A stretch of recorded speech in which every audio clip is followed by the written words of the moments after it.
G'day guys, James here. Today in this video I'm going to review Hikoki's new 255mm cordless miter saw. What you see in this video is a tool being used in action, then I'll come back and tell you how I think it's performed. Alright, let's get started.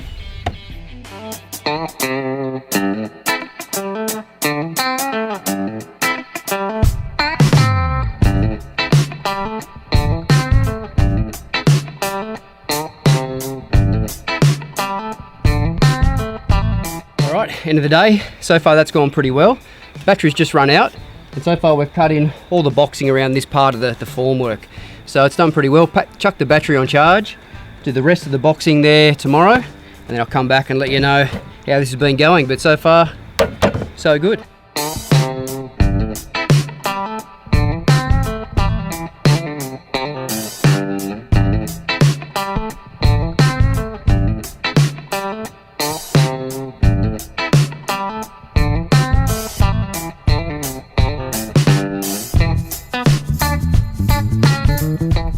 So there you go guys, you got to see the Hikoki 255mm miter saw in action.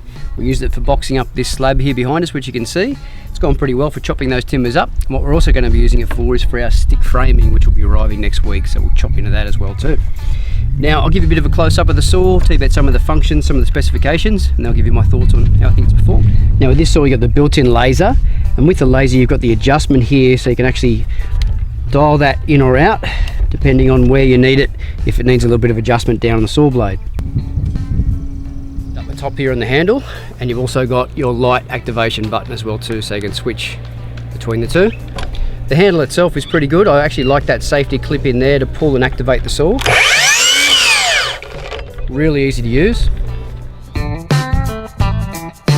Collection, your little rubber boot that sits at the bottom here, which actually collects some of that dust.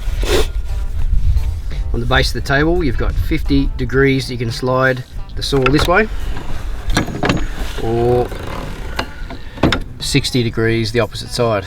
The engagement for the saw to turn for the bevels is really super easy to use. Basically you just pull that down to move it where you want it, let that go and it'll lock in into the set positions at 15 or 30 or 45 or wherever you want to put it, or obviously back to 0. On the side here, if you pull that down, that will lock the bevel at the back of the saw. And if you lift that up, that'll let it turn. I'll show you that now. So the way this works, when you pull that up, that will allow you to pull the pin out and then drop that across to whichever side you want the bevel on. Once you've got it where you want it, say at 30 degrees, then you just lock this down and that holds it in place. So that's good. That saves actually reaching back behind the saw to try and lock anything off. You can actually control everything here at the front of the saw, so I do like that. And if you want to lock it back to square, push the little pin back, push it back over till it hits, and then lock that down. A couple other quick specs. It's a 255mm cutting blade. The weight of this when you lift it up is 20.6 kilos, so not bad in weight. You've got a no load speed RPMs of 4,000, so it's not bad. It's about average for most cordless saws. That's your standard sliding fences here with your adjustment at the back, so you can lock that into place. Or if you're going to cut a 45 bevel, pull the fence right back out of the way.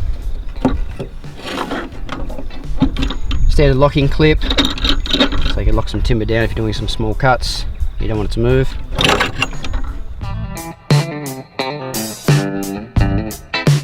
The other thing I like are these sliding arms.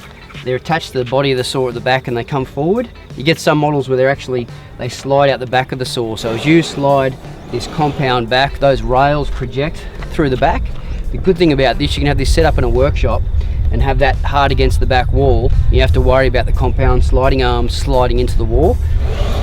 So that way, it just brings it forward, sets the saw up, and you're good to go. Little locking mechanism there, holds it into place.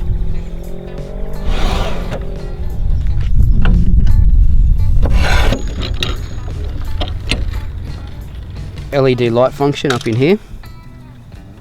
There's these stabilizers. You can actually put those in the back, tighten these up, and what it's essentially doing is increasing the base width of the saw just to get it a little bit more stable. And then on the front you can adjust this up or down just to get a solid fixing as well too. Get that nice and tight, so if you're on an uneven surface that could be quite handy for a bit of adjustment just to stabilize the base of the saw.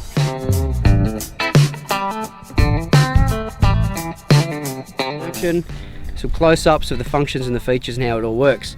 Now, what do I think of the saw? It's been a good little all-rounder. It's so far been pretty robust. Hasn't missed a beat for anything that I've needed, but we haven't done anything too detailed at this stage. We've only done all that form work and boxing, so just straight cuts, nothing too precision or too detailed. But we will, over the next couple of months, be doing all our stick framing and then obviously our fit out for skirtings and architraves and some of the more detailed stuff. So I'll report back on how accurate it is and how it's gone for some of those bevels and coping cuts and things like that. But the only suggestions that I could probably give to the guys, maybe on next iteration of the saw, would be this sliding arm. Looks like it's starting to corrode a little bit already, so maybe the materials could be a better quality just for that. The rest of the saw, the guide, the table, everything's all in good condition, but it just happens to be those guide rails there, just because it's been out in the elements for a couple of months. Now, it should stand up a little bit better from that. The other thing is some of these little attachments here for, say, the guard, they've just come out of the box slightly loose. They could be slightly tweaked up maybe a bit before they come out. And underneath, one of the locking mechanisms for the arm was also a little bit loose, so I had to tighten that up. So besides a few little tweaks and tightens up, really good saw. What I have liked is this adjustment at the front to be able to lock that in. That's really easy to use. And I've also liked that switch at the front there to be able to turn the bevel over at the back. So like I said, yeah, all in all, a good little all-rounder. I'll put a link to the company's website below. If you guys get a chance, check out more of the specifications and the features on this. And yeah, if you like the video, please give it a thumbs up, like or subscribe, and don't forget to check us out on social if you're new as well too. Thanks guys, I'll catch you next time.